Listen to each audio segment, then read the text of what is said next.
on what's been happening in the Twin Cities as we're under a ICE occupation and invasion. Our job as elected representatives and public officials is to ensure that we're doing the core of our work, which is representing our community and making sure that you have all the information about what's occurring so you can be best informed and also connect with us and work on making sure that our communities are safe, cared for, and represented in all of these different halls of power. The first person that I want to call to speak is Senator Oumou Verbeten. Thank you, Council Member. My name is Clare Oumou Verbeten. I have the honor of representing Senate District 66 in the Minnesota Senate. So that includes parts of St. Paul, Roseville, Falcon Heights, and Lauderdale. Like so many of you, we are seeing ICE in my district, in my area, just east of my district in the east part of St. Paul. There was a really disturbing incident on Sunday where ICE broke down the door of Conley Scott Tao, who was an elder Hmong man, a U.S. citizen who was there with his 5-year-old grandson and was forcibly removed from his home. It's very cold here right now. And it was really, really cold this weekend, freezing temperatures. And yet they took him out wearing just underwear, Crocs, and a blanket. There's been some great reporting from our local journalists on this. I know there's some video footage that you can see for yourself. It's just absolutely heartbreaking. And he was driven around, and then when they realized he was a citizen, they just returned him home. They had no explanation at all for why he was taken. Just absolutely terrifying. And kidnappings like this are, again, happening all across our state, and they're happening to citizens. So just stay very alert. The two things I really want to make sure folks know is that you can report incidents like this, whether it happened to you or if you're witnessing something or if you're observing. There's a form that the ACLU Minnesota has to document these civil rights violations. And then our Attorney General, Keith Ellison, also has a form to document what we're seeing here, this really unlawful action by the federal government. So please do report anything that you see and stay safe out there. Thank you for joining us. Next, we'll go to Senator Doron Clark. Thank you, Council Member. I'm Doron Clark. I represent Northeast Minneapolis, Cedar Riverside, the University of Minnesota, Southeast Minneapolis, including Prospect Park. Just want to give a quick update on what we're seeing on Central Avenue in Northeast Minneapolis. The effects of ICE are, well, just devastating on our businesses. Just yesterday, Maya Cuisine, which is a mainstay of Central Avenue, announced that they are going to be indefinitely closed. They said on their Facebook page that they are unable to guarantee the safety of their workers, people visiting, and people around, and so they felt it was best just to close up shop for now. I also received word that a longtime landscaping company is also closing up shop.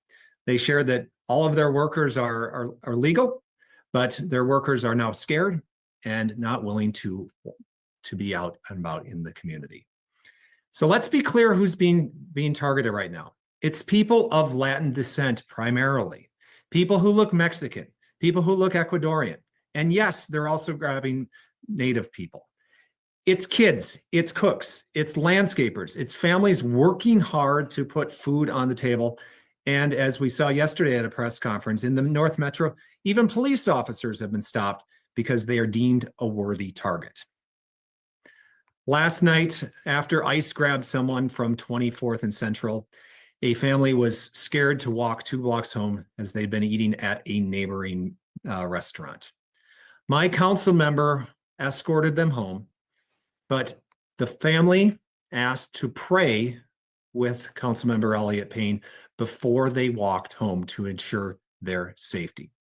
That family that included an 18-year-old, his parents, and about a 5-year-old scared to walk home, asking for the grace of God to get 2 blocks home. Minnesotans aren't standing idly by. Our hockey moms, our wrestling dads, they're getting more plugged into the PTAs than ever before. Our communities are growing closer than ever. Last week, I received a message. Hey, Doron, I've got a bunch of boring ass white people who need a way to help. What is needed? They got plugged in and they now hang out at some of our Mexican restaurants, unlocking and locking doors to let people in and out. That's a way you can help. That's a way we can help. You're needed now, and here's where I'd start. And make sure you're getting connected with your neighbors. We need connections now, and make sure you're knowing your rights. So Senate DFL has an immigration resource toolkit. If you go to senatedfl.mn/immigration-resource.toolkit, you can make sure you know your rights. Reread that Bill of Rights. We have fundamental rights here in the United States. First Amendment allows us to loudly speak our minds. The Fourth Amendment allows us safety in our homes, that we don't need to open a door unless there's a signed judicial warrant. And make sure you are plugged into your neighborhood groups. Minnesotans are stepping up. Minnesotans are stepping up because we are the North Star. We are what exemplifies America, and we're going to continue to do so, even in the face of so much ice on our streets. Thank you. Thank you so much, Senator Clark, for the positivity. Next, we'll go to Representative Samantha Sencer-Mura. Hello. Thank you, Councilmember. Good afternoon. My name is Samantha Sencer-Mura, and I have the honor of representing District 63A, which includes part of South Minneapolis. I want to start today by saying that I come to this moment as a 4th-generation Japanese American. And one of the things that I have been thinking a lot about recently is the phrase, history doesn't repeat itself, but it does rhyme. And the rhyme right now that we are living through here in the Twin Cities and across our country is eerily similar to what happened to my grandparents when they were interned with 120,000 other Japanese Americans. It starts with scapegoating, it starts with othering, and for them, it ended with them spending years of their teenage lives in internment camps. This history is important to lift up. This history is important for us to know. It is why I have fought at the state legislature for bills like ethnic studies, because we cannot let that happen again. I stand today with other Japanese Americans who carry this legacy of our ancestors and say never again and not on our watch. I also want to lift up that my grandparents, like so many other Japanese Americans, left their homes on the West Coast and they never went back there, even after the internment camps ended. And that was because for them, the actions of the federal government, which imprisoned them, were just as heartbreaking as the neighbors who did not stand up for them. And sometimes I have heard my grandparents say it's even more, what was even more heartbreaking was having your neighbors not stand up for you. I am so proud to be from a state that is not carrying on that legacy. We know that we need our neighbors to protect each other right now from the federal government, and we are seeing so many Minnesotans step up and do that. So thank you. I also want to say that I come to this moment as a mom. And it has been a heartbreaking few weeks in Minnesota for parents, kids, caregivers, and frankly, anyone who cares about our common humanity. 2 weeks ago today, a mom in our community, Renee Good, was killed. Many of us across the nation saw the image of her car, a mom's car full of a car seat full of stuffed animals, after she had been shot by an ICE agent. ICE actions across the state have been hurting parents and caregivers, and they're also hurting our kids. Pregnant women have been dragged on the ground. Kids have been taken by ICE and sent to other states. Kids, parents, and teachers have been tear gassed at schools and at homes. Across the Twin Cities, schools have been closed. We don't have snow days anymore, we have ice days, because the risk that ICE poses to our students is too much for schools to bear right now. Think about that. Students are missing out on days in the classroom because of the threat of violence from federal officers. This is unprecedented, and it's making it clear that ICE is making our communities less safe. And our little ones are not immune from this.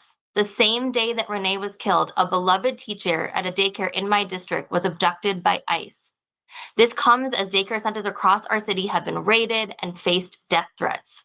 And this comes on top of the normal burden that our childcare centers have of doing the incredible and amazing work of caring for our kids, managing bureaucracy, all with a business model that is untenable and not very profitable. We are calling on Republicans to stop playing political games with our kids' lives. This isn't about a headline or politics. It's about kids and the people who love them. ICE has no place in our schools or our childcare centers. Parents, students, and educators do not want them there. Schools need to be safe places for learning, not targets for ICE violence. The last thing I want to say is to the ICE agents directly. Please leave and stop terrorizing our kids and our families. I have had so many adults and kids ask me, how can we make this stop? When is this going to end? All of the ICE agents, you've had a parent in your life or a caregiver. You might have a kid yourself. You have had people who have loved you and cared for you. For all of those people, please leave our state and help us keep our kids and families safe. I now want to introduce one of the amazing childcare workers who is doing the amazing and incredible work of caring for our littlest kids as we go through this incredibly hard time in our city. And I will now introduce Lauren. Thank you. Thank you so much, Rep. Sencer-Mura. Good afternoon. My name is Lauren. I am a childcare provider. I am also scared, apprehensive, worried, and frustrated. And I'm angry that any of us have to be any of those things. The reason we're feeling these things is because ICE is inflicting them upon us. They want us to believe that they are rooting out dangerous criminals. That is a lie. What they are doing is upending lives and causing untold trauma. My center has not been directly impacted by ICE actions, but we have immigrant families and immigrant employees. The husband of one of our employees was stopped and searched by ICE with no probable cause. They searched the entire car. But I want people to understand that every single childcare center is being impacted, whether we were in the Nick Shirley video or not, or whether we serve immigrant families or not.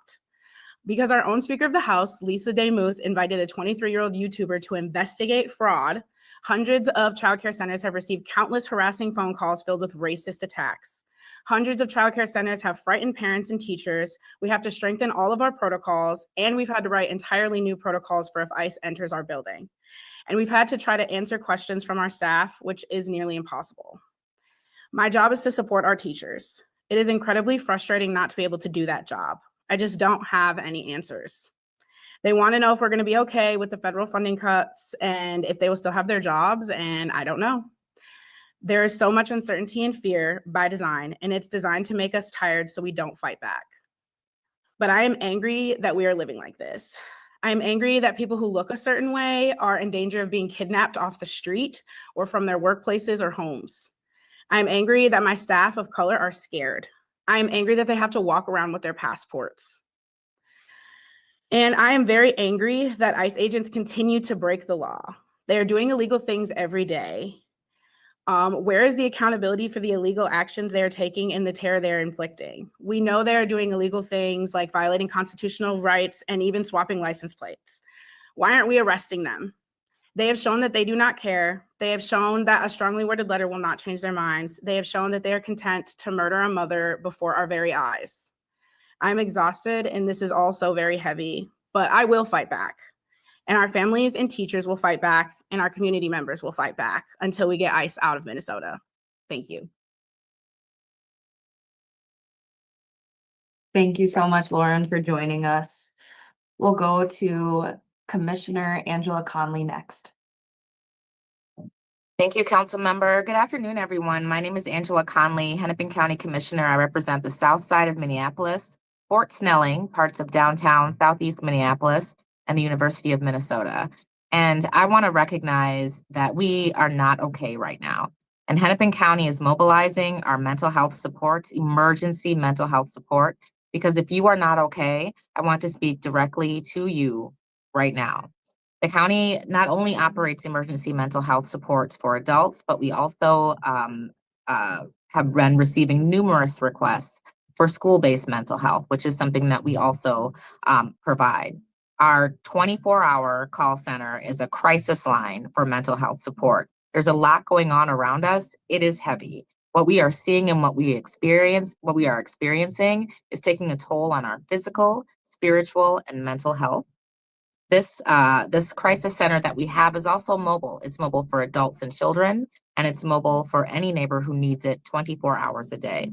Mental health stabilization services and our traumatic event response team are activated in this moment. Mental health professionals will connect with you any time of day. And the call center provides triage and assessment, and we are connected with the city and the school board as well. So we have the maximum amount of coordination happening right now. Family response and stabilization services, this is what the county oversees, and they actually have a responsive community-based model that serves youth and families. Again, that is 24 hours a day as well. We operate in multiple different languages, English, Spanish, and Somali, and Hmong. I want to give you a couple of phone numbers right now, so please write this down. The COPE call center is 24 hours a day. That is mobile crisis response. That is 612-596-1223. Again, 612-596-1223. Family response stabilization services. This is for adults and youth experiencing crisis or need assistance. That phone number, 24 hours a day, is area code 612-979-9511. Again, 612-979-9511. Hennepin County is the public health authority for most of the cities within the county, 45 of them. We are the public health response for most of them. And we understand that this moment, this Operation Metro Surge, is devastating to our livelihoods, devastating to our morale and our ability to show up. We are also making sure that we have resources available to show up to you when you are unable to show up to us. And that includes family home visiting. That includes making sure that you're able to make it to your doctor's appointments. We are on standby, organized, and mobilized to make sure that all residents of this county impacted by this occupation are well taken care of. Thank you. Thank you so much, Commissioner Conley. Next, we'll go to School Board Chair Collin Beachy. Yes, thank you, Councilmember. Good afternoon, everyone. I do have some notes that I want to kind of review, and then just a couple of things to wrap up. But I initially want to start by echoing what Senator Clark had said about getting to know your neighbors, and I would say, in particular, reach out to those neighbors who have children. Sencer-Mura is correct. Our schools are essential parts of our communities, and when our communities are suffering, the schools feel it, and that means our children are feeling it. And I just want to thank everyone, for our community partners, for all of their support that they have been doing. Commissioner Conley, thank you for acknowledging that our children are needing that mental health, those mental health supports, and we will ensure that our schools and families are aware of what some of those supports are. Just to quickly review, so last week we utilized what authority we were able to have with MDE, the Department of Education, with the Minnesota Online Instruction Act, and we were able to provide an online option for those students who felt that was best for them. And there's about 6,000 or so students who have done so. And so again, I want to thank our community partners who have been working with us to ensure that those students are getting their meals delivered to them on a regular basis. For those of us those students who are in place and are in schools, understand that we are working with them daily, checking in on them, how they are feeling. And we do have clear protocols in place in case there is any sort of immigration enforcement action in our schools. And I want to thank our emergency management and safety staff, who are being as vigilant as they have ever been to be protecting our schools. And I just can't say enough about our counselors and social workers in the way that they have stepped up and been a solid, place of support for our students. I want to reiterate too, just about the school board. We are supportive of the action being taken with the legal lawsuit to ask ICE to leave our city and to, like I said the other day, just to leave our kids alone. What's best for our kids is normalcy, and that's what's best for our community as well. And schools need what's happening right now to stop. I mean, our kids are not okay, and we need to do better for them. And I just really want to thank everyone who stepped up, and especially I need to thank our teachers, ESPs, leaders, and everyone who is playing a role in supporting our students. We are once again showing why public education is the foundation of our community. And as a school board, on behalf of everyone on the board, I just want to remind everybody that we are with you. And parents, if you have any questions specifically, please reach out to your schools. If we as a school are not able to provide that support directly for you, we will get you in contact with someone who can. Stay strong, everyone. We will get through this. And we're showing who we are as Minnesotans. And I'm just so proud to see everyone stepping up in the way that they are. And we're with you. Thank you. Thank you so much, Chair Beachy. So I represent the south side of Minneapolis. I represent the neighborhoods of Cooper, Longfellow, Howe, Hiawatha, Minnehaha, and we also share a border to Powderhorn, Corcoran, and also have Standish Erickson in our neighborhoods. And I come into this moment as the eldest daughter of Bengali immigrants, working class immigrants, and my day-to-day is spent with a whistle around my neck and a passport in my pocket. Have been having a lot of conversations, of course, with my constituents, but also with my family, just to share the real life impact. I have family members who are unable to come to special celebrations and moments in my family because they're so scared of being stopped by ICE just for the color of their skin. And it's really heartbreaking that people just in our city, for what they look like, for where they come from, are unable to feel safe just moving around. And I really encourage community members right now to reach out to the ACLU, to reach out to Monarca and get Know Your Rights trainings, get a legal observation training so you can help look out for your neighbors. And I thank every person that has been bravely doing that in this moment. I also have spent a lot of time with constituents who have responded to either their loved one being detained by ICE or being a community member who saw someone that was detained by ICE, whether it was because they were immigrant or because they were doing legal observation and their vehicles are just left on the street unattended, either in the middle of the street, in the corner of the street. Even this morning, I had to work with a neighbor whose husband was detained for doing legal observation, had his window smashed in, and just want to share what the protocol is if this occurs for you. The protocol is please call 911. Please talk to the 911 dispatcher. They will ask you questions. They're prepared for phone calls of this nature. And then I suggest filing a police report. An officer will come out and your vehicle may need to be towed by a private tow. If it's in the middle of the road, the city of Minneapolis will likely help with that. But if it is taken to the tow yard, if you're a representative of the individual that was detained, a family member, the individual yourself, you can request your car to be given back to you, released to you at no cost. Just share that it was due to immigration detention. Brings me great sadness that this is an update that I have to give, but this is a reality right now here in Minneapolis, and encourage other jurisdictions to reach out and take up a similar model if this is occurring for you as well.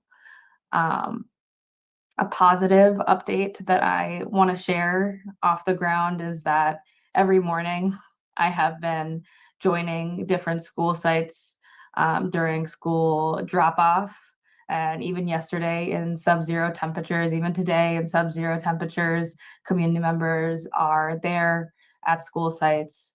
They're making sure kids are getting dropped off safely. They're making sure that there's a watchful eye on every corner, and also hosting different food banks and food shelves at different school sites. And so I really, really encourage, if you're a parent or a community member, to get connected with your local school site. If you're outside of the city of Minneapolis, that's a really powerful way to organize. A lot of our families in different schools are ensuring that the more vulnerable families that are unable to leave their home are supported. And so that is a way to plug in. Food shelves are very much in need right now. And so you can look to your local school site to see if they have a place where they would like to get directed donations, or you can direct food donations to your local food shelf. The need is really, really high right now.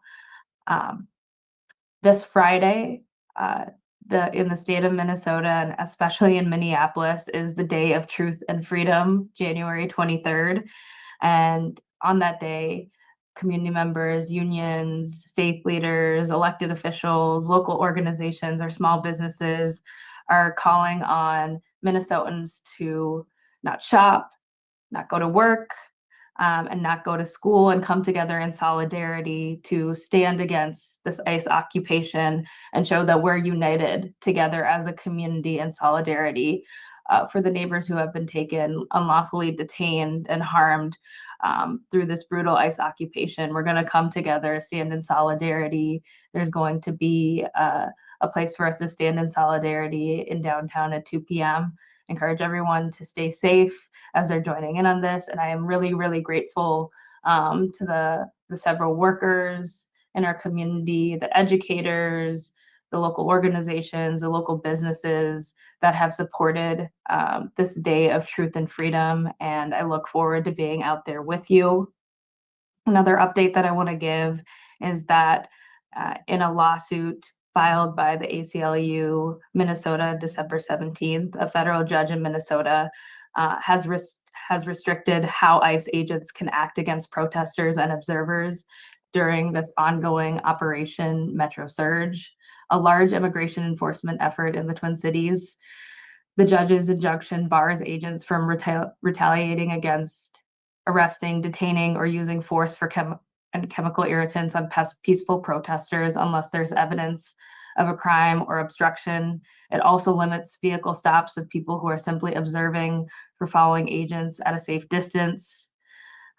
Obviously, this is not enough. We need ICE out immediately and gone from the state of Minnesota for good, but this is a really, really important step. And if community members experience this type of retaliation, arrest, detainment, or use of force, please reach out to the ACLU Minnesota directly, and they will work with you in filing a complaint. In Minneapolis and St. Paul, we have joined a federal lawsuit, filed a federal lawsuit with Attorney General Keith Ellison against the Department of Homeland Security and related agencies and officials, asking the court to end this unprecedented surge of ICE agents into our state and declare it unconstitutional and unlawful.